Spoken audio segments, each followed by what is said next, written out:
আসসালামু আলাইকুম। F J life with cooking channel থেকে তোমাদের সকলকে জানাই স্বাগতম। চলো দেখি আমাদের ঘরে কি কি শীতের সবজি চলে এসেছে। অনেক সবজি আনা হয়েছে আজকে, তাই না? শসা, লেবু, থোর, কচু, তারপরে ভেন্ডি, সিম, মূলা, এখানে অনেক ধরনের সবজি আছে। ধুন্দুল। তোমরা কে কোনটাকে কী নামে বলো আমাকে অবশ্যই কমেন্টের মাধ্যমে জানাবে। সাথে লাল শাক, মূলা শাক, বেগুন, অনেক অনেক শাকসবজি। শীতের শাকসবজি বলে কথা, অবশ্যই তো খেতে হবে, তাই না?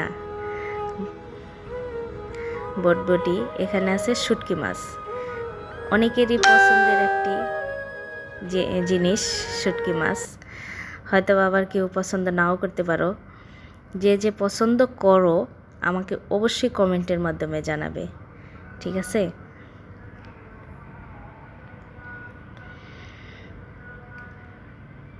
লেবুগুলা দেখতে ভালোই লাগছে, সবুজ সবুজ।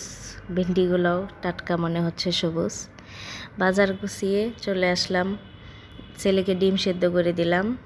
দেওয়ার পরে রান্নাবান্নার প্রস্তুতি নিয়ে নিয়েছি, দেখতেই পাচ্ছ। সব কিছু ক্লিন করে কেটে ধুয়ে পরিষ্কার করে রান্নার জন্য প্রস্তুতি নিচ্ছি, মানে রান্না বসিয়ে দিব এখন।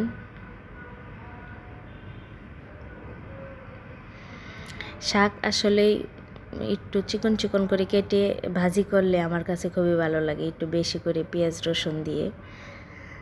তোমরা কে কে কীভাবে খাও অবশ্যই জানাবে। চলো রান্না করতে করতে তোমাদের সাথে একটা কথা বলি। আমার ভিডিও যদি তোমাদের কোথাও ভালো লাগে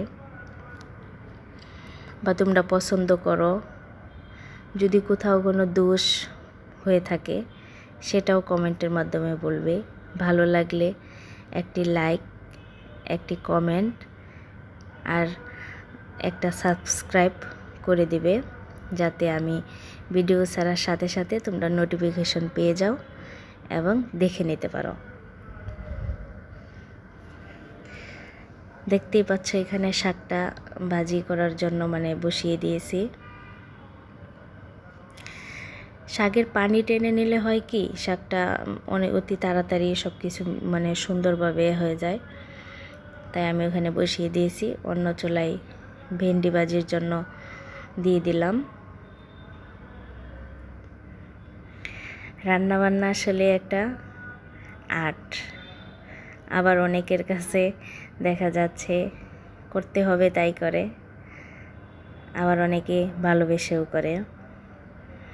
আমাদের মেয়েদের আসলেই রান্নাবান্না করা, ঘরদোর পরিষ্কার করা, আমাদের অনেক কাজ করতে হয়, তাই না? এখানে শুটকি মাছ বসিয়ে দিয়েছি।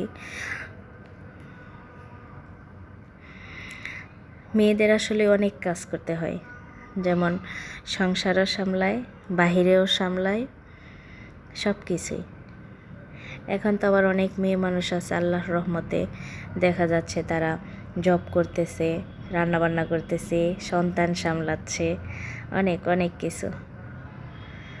আল্লাহ সবাইকে নেক হায়াত দান করুক, সুস্থ থাকার মতো তৌফিক দান করুক। রান্নাবান্না শেষ, সবার শেষে আমি ভাত বসিয়ে দিলাম। সব কিছু টেবিলে নিয়ে আমার সিম্পল রান্নাগুলা কেমন হয়েছে অবশ্যই কমেন্টের মাধ্যমে জানাবে।